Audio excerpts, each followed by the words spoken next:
నమస్తే. Welcome to our channel. ప్రస్తుతం మనతో సీనియర్ జర్నలిస్ట్ భరద్వాజ గారు ఉన్నారు. వారితో మాట్లాడదాం. సార్ నమస్తే. నమస్తే. సార్ భోపాల్లో బహిరంగంగా ముష్టెత్తడాన్ని బ్యాన్ చేశారు సార్. అంటే బెగ్గింగ్ బ్యాన్ అంటున్నారు. అసలు దీని పరిణామాలు ఏంటి సార్? అంటే అక్కడ కలెక్టర్ కౌశలేంద్ర విక్రమ్ సింగ్ అని ఆయన భోపాల్ పర్యాటక ప్రదేశం కదా, ఇక్కడ చాలా మంది బయట దేశాల వాళ్ళు కూడా వస్తూ ఉంటారు. ఈ వచ్చినప్పుడు ఈ బహిరంగ ప్రదేశాల్లో ఇలా వీళ్ళు బెగ్గింగ్ చేయటం వలన భారతదేశ పరువు వీధిని పెట్టేస్తున్నారు అనే అభిప్రాయం చాలా కాలంగా ఉంది ప్రజల్లో. ఈ రోజున కొత్త కాదు. దీన్ని టార్గెట్ చేస్తూ ఆయన ఏం చేశారంటే భోపాల్లో బహిరంగ ప్రదేశాల్లోనూ అలాగే భోపాల్ శివారు ప్రాంతాల్లో కూడా ఈ బెగ్గింగ్ అనే దాన్ని బ్యాన్ చేస్తున్నానని ప్రకటించాడు.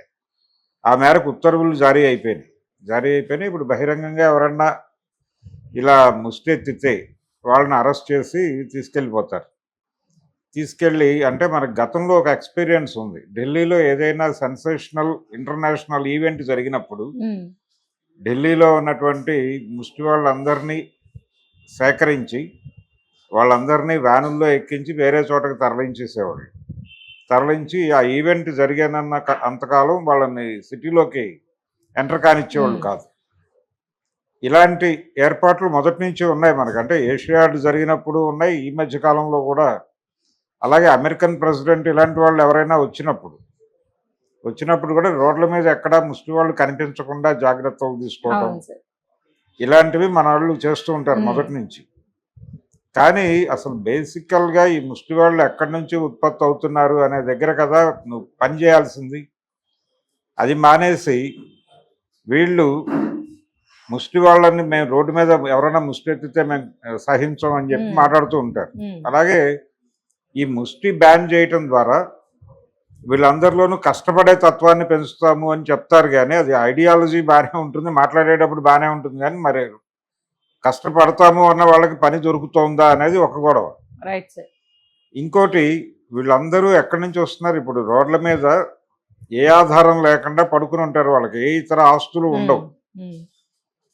ఏ ఆస్తులు లేకుండా నగరాల్లోకి వచ్చి రోడ్ల మీద పడుకుంటున్నటువంటి వాళ్ళల్లో మెజారిటీ జనాలు ఎక్కడో చోట నిర్వాసితులైన వాళ్ళే. అంటే ఎక్కడో చోట భూములు కోల్పోయి ఇక్కడికి వచ్చిన వాళ్ళే. అది రకరకాల ప్రాజెక్టుల కింద కావచ్చు. ఇప్పుడు నాగార్జున సాగర్ ప్రాజెక్టు కింద భూములు కోల్పోయిన వాళ్ళకే సెటిల్మెంట్లు జరగలేదు ఇంకా. కాబట్టి చాలా ప్రాజెక్టుల కింద నిర్వాసితులు అయిపోయినటువంటి వాళ్ళు ఆ దగ్గరలో ఉన్న నగరానికి వెళ్ళి ఏదో రకంగా బతికేస్తూ ఉంటారు. వీళ్ళు ఎక్కడో చోట ఏదో ప్రభుత్వ పౌరంబోకు భూమిలో ఎక్కడో గుడిసెలు వేసుకుని బతుకుతారు ఒక దశలో. ఈ మధ్య కాలంలో అక్కడ కూడా ప్రభుత్వాలు వీళ్ళని బతకనివ్వట్ల, అక్కడ కూడా గెంటేస్తున్నారు. అంటే ప్రభుత్వ ఆస్తుల పరిరక్షణ అనేది ప్రభుత్వాలు గతంలో కంటే ఇప్పుడు ఎక్కువ పట్టించుకుంటున్నాయి. ఎందుకు పట్టించుకుంటున్నాయి అంటే ఈ ప్రభుత్వ ఆస్తుల పరిరక్షణ అనే పేరుతో ప్రభుత్వ భూములన్నింటినీ జాగ్రత్తగా దాచి కార్పొరేట్లకు అప్పచెప్పడం అనేది ప్రభుత్వాల ప్రోగ్రామ్గా మారింది. అందుకని మనం హైదరాబాద్లో ఈ మధ్య హైడ్రా అనేటువంటి ప్రోగ్రాంలో సున్నం చెరువు లాంటి ప్రాంతాల్లో పేదలు వేసుకున్నటువంటి రేకుల షెడ్లను కూడా పీకేశారు. పీకి రోడ్ల మీద గెంటేశారు. ఈ గెంటేయటం వలన అంటే పేదల మీద చాలా రూమర్స్ ఉంటాయి, ప్రజల్లో చాలా తప్పుడు ఇన్ఫర్మేషను, తప్పుడు అభిప్రాయాలు వాంటెడ్గానే ప్లాంట్ చేస్తారు. ఇందులో ఒకటేంటంటే ప్రభుత్వాలు వీళ్ళకి అప్పుడప్పుడు అంటే ఓట్ల కోసమే వీళ్ళకి ఇళ్ళు ఇస్తున్నాం, స్థలాలు ఇస్తున్నాం అని ప్రకటనలు ఇస్తారు, ఇళ్ళు ఇచ్చినప్పుడు ప్రచారం ఏం జరుగుతుందంటే వీళ్ళు అమ్మేసుకుంటారు. అక్కడ అమ్మేసుకుని ఇంకో చోటకి వెళ్ళి ఆక్రమించుకుంటారు. మళ్ళీ ఆ ఆక్రమణలను తొలగించినప్పుడు వీళ్ళు ఆందోళన చేసి మళ్ళీ ఇంకో చోట స్థలం సంపాదిస్తారు. ఇలా పేదలు అనేవాళ్ళు కనిపించని రియల్ ఎస్టేట్ చాలా చేస్తారు. వీళ్ళకి స్థిరంగా ఉండటం చేత కాదు, వీళ్ళని ఆదరించడం మహాపాపం అన్న టైప్లో ఈ మిడిల్ క్లాస్లో కొన్ని అభిప్రాయాలను ప్లాంట్ చేస్తారు ప్రభుత్వం. అలాగే ఇతర సెక్షన్స్, సమాజంలో ఉన్నటువంటి ఇతర సెక్షన్స్ వాంటెడ్గానే వీటిని ప్లాంట్ చేస్తారు.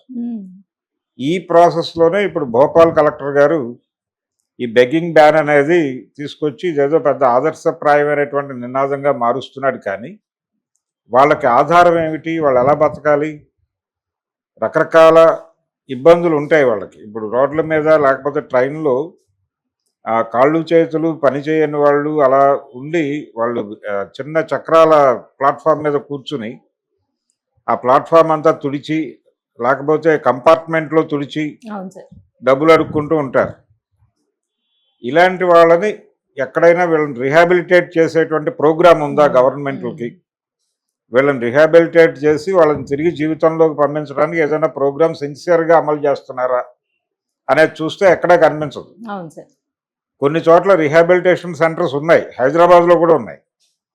కానీ రిహాబిలిటేషన్ సెంటర్స్ కొన్ని ప్రైవేట్ సెక్టార్లో నడుస్తున్నాయి, ఎన్జిఓలు నడుపుతున్నారు. వీటికి సరైనటువంటి నిధుల సపోర్ట్ ఉండదు ప్రభుత్వాల వైపు నుంచి. నెమ్మదిగా మూతపడుతున్నాయి ఇవన్నీ. దీంతో ఇది ఒక పెద్ద ఇష్యూగా మారింది. వీటన్నిటినీ అడ్రస్ చేసిన తర్వాత బెగ్గింగ్ బ్యాన్ చేయాలి. ఇవేవి లేకుండా వన్ సైడెడ్గా నిర్ణయం తీసుకుని అవును సార్. బెగ్గింగ్ బ్యాన్ ఈ రోజు నుంచి ఎవరైనా ముష్టెత్తితే క్షమించడం అంటే కుదరదు. ఆల్టర్నేటివ్ ఏర్పాట్లు లేకుండా ఇలాంటి నిర్ణయాలు చేయటం తప్పు. ఎక్కడైనా అది పర్యాటక ప్రదేశం కావచ్చు, ఇంకేదైనా కావచ్చు. వాళ్ళు కూడా అక్కడే ఎందుకుంటారు, పుణ్యక్షేత్రాల్లో ఎందుకుంటారు, గుళ్ళ దగ్గర ఎందుకుంటారు ముష్టి వాళ్ళు అంటే అక్కడికి వచ్చేటువంటి వాళ్ళు సంఖ్య ఎక్కువగా ఉంటుంది అనేది ఒకటి. గుళ్ళ దగ్గర ముష్టి వాళ్ళు ఎందుకు ఎక్కువ ఉంటారంటే ఈ వచ్చేటువంటి వాళ్ళు ధార్మిక స్వభావంతో వస్తారు కాబట్టి ఏదో నీ వలనే నీ పొరుగువాడికి సాయం చేయమని యేసు చెప్పినట్టు, అలాగే ప్రతి మతంలోనూ ఇలాంటి మీ పక్కవాడిని ఆదుకోండి అనేటువంటి ఒక ఫిలాసఫీ ఉంటుంది. కాబట్టి దాని నుంచి అక్కడ వీళ్ళు ఆ ఐడియాలజీతోనూ ఆ ఆవరణలోనూ ఉంటారు కాబట్టి వీళ్ళు ఏదో దానం చేస్తారు అనే ఉద్దేశంతో గుళ్ళ దగ్గర కాన్సన్ట్రేట్ చేస్తారు. ఇది ఒక ప్రోగ్రాం కాబట్టి అక్కడ గుళ్ళ దగ్గర ముష్టి వాళ్ళు ఉండకూడదు, లేకపోతే పర్యాటక ప్రదేశాల్లో ముష్టి వాళ్ళు జనాలు కూడే దగ్గర వాళ్ళు ఉంటారు. జనాలు కూడని చోట్ల తీసుకెళ్ళి ఊరు బయట పాడేస్తే వాళ్ళు ఎలా బతకాలి, ఎవరిని అడుక్కోవాలి వాళ్ళు అనేది పరిస్థితి. రెండోది ఇంకొక వర్షన్ ఉంది, ఇంకొక ఐడియా ఉంది దీనికి.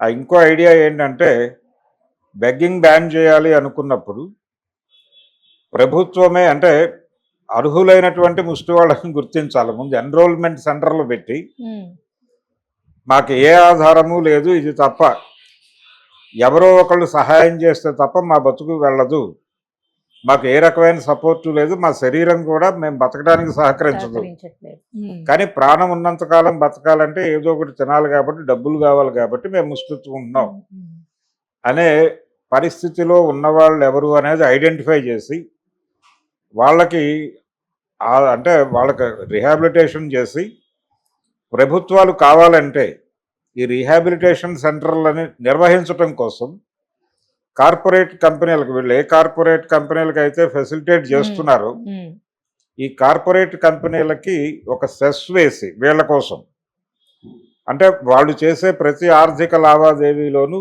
0.5% అయినా సరే, అంతకంటే తక్కువైనా 0.1% అయినా సరే ఒక ప్రత్యేకమైన సెస్ వేసి ప్రతి ఆర్థిక లావాదేవీలోనూ ఈ డబ్బుల్ని తీసుకెళ్ళి అక్కడ నిర్వహించవచ్చు. అలాంటి ఆల్టర్నేటివ్ ఏదైనా చేసినా కానీ ఇలాంటి నిర్ణయాలు తీసుకుంటే బాగానే ఉంటుంది.